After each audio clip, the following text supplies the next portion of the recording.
El santo del día, Santa Rita de Casia, viuda.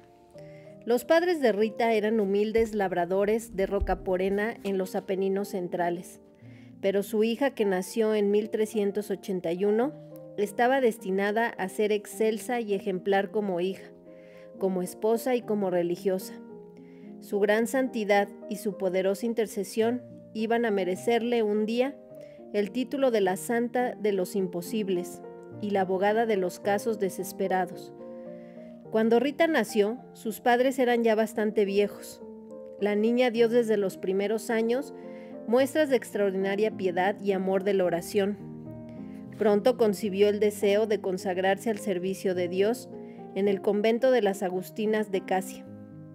Pero sus padres determinaron casarla, y la joven se sometió humildemente, con la idea de que la obediencia era el mejor medio de agradar a Dios.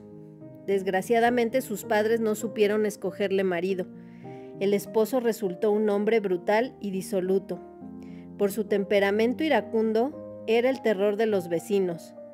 Rita soportó durante 18 años, con increíble paciencia, sus insultos e infidelidades.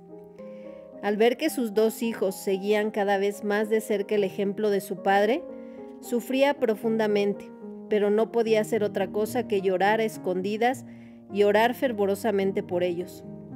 Un día la gracia de Dios tocó el corazón de su esposo, quien le pidió perdón por todo lo que le había hecho padecer. Pocos días después, los vecinos trajeron a Rita el cadáver de su marido, cubierto de heridas. Rita nunca supo si había muerto en una riña o había perecido víctima de una venganza. Su pena se agudizó todavía más cuando se enteró de que sus dos hijos habían jurado vengar a su padre. La santa suplicó fervorosamente a Dios que no permitiese que sus hijos se convirtieran en asesinos. Dios escuchó su oración, puesto que los dos jóvenes se enfermaron y murieron antes de llevar a cabo su venganza. Rita, que los asistió tiernamente en su enfermedad, consiguió que antes de morir perdonasen a sus enemigos. Al quedar sola en el mundo, Rita concibió de nuevo el deseo de hacerse religiosa.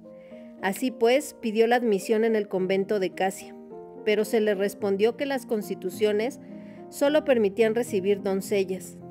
La santa insistió por 3 veces y otras tantas recibió la misma respuesta de la priora, pero finalmente se hizo una excepción con ella y pudo tomar el hábito en 1413. Santa Rita practicó en el convento la misma sumisión que en su vida de hija y de esposa. Jamás cometió una sola falta contra la regla. Su priora, para probarla, le mandó en cierta ocasión que fuese a regar una vid cerca.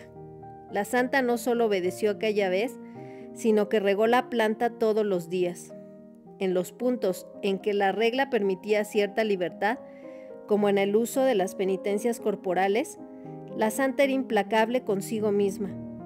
Manifestó particularmente su caridad en la asistencia a las religiosas enfermas. Con su ejemplo y sus palabras, consiguió la conversión de muchos cristianos tibios. Todo cuanto la santa hacía y decía se fincaba en su gran amor por Dios, que era el motivo de su existencia. Desde niña había sido especialmente devota de la pasión. Como religiosa, fue arrebatada muchas veces en éxtasis mientras contemplaba los misterios dolorosos de la vida del Señor. En 1441, la santa asistió a un fervoroso sermón que San Jacobo de la Marca pronunció sobre la coronación de espinas. Poco después, hallándose arrodillada en oración, Rita sintió un agudo dolor en la frente, como si una de las espinas de la corona se le hubiese clavado. La herida supuró y despedía tan mal olor que Rita debió retirarse a un rincón apartado del convento para no molestar a las demás. Se dice que la herida desapareció temporalmente, como la santa lo había pedido a Dios, para poder acompañar a sus hermanas en la peregrinación que hicieron a Roma, en el año jubilar de 1450, pero reapareció en cuanto Rita volvió al convento. De suerte que se vio obligada a vivir prácticamente como reclusa hasta su muerte.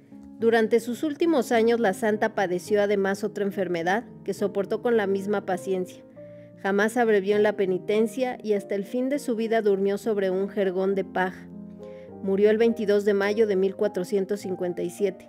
Su cuerpo ha permanecido incorrupto hasta nuestros días. En las iglesias de los agustinos se bendicen las rosas de Santa Rita. Según cuenta la tradición, en su lecho de muerte, la santa pidió a un visitante de Rocaporena que fuese al jardín a traerle una rosa. Cuando todavía no empezaba la estación de las rosas, el visitante tenía pocas esperanzas de poder complacer a la enferma, pero con gran sorpresa descubrió en el jardín un rosal en flor. Llevó entonces la rosa a la santa y le preguntó si quería otra cosa. Sí, replicó Rita, quiero 2 higos. El visitante volvió al huerto y encontró 2 higos en una higuera sin hojas. Santa Rita de Casia ruega por nosotros. Sea para mayor gloria de Dios.